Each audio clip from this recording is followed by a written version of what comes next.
We know him best from the Hangover trilogy, and we're going to talk Oscars. Talking about it during the break. Oh. Do it, Julia. Okay. Taller than usual. No, I'm in really high heels tonight than usual. Okay. All right. Best Picture. Did you have a favorite movie? My favorite movie, I haven't seen all the movies, you know, I just had a kid, so I haven't gotten out much.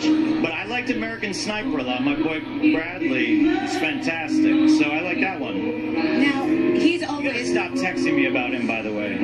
You gotta stop with the texting about Bradley. I know he's sexy and he's great, but it's enough already. That's not I true. bet you what you're doing right now is saying it's not true to everyone at home. But telling everyone at home knows that you're always texting me about Bradley. We get it. We only have a Listen, minute. he has asked about you once. And I shouldn't have told you that because what happened was now you're obsessed. You're always asking me about Bradley. I'm going to cut this off. And yeah, do you want to interview me for this? Yeah. What is it? Is it Bradley's good looks? Is it his acting ability, or is it just his all-around just smarts that you love the most?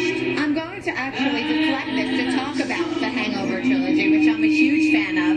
And is there a chance that there will be a Hangover 4? No, there's no chance. No chance. No.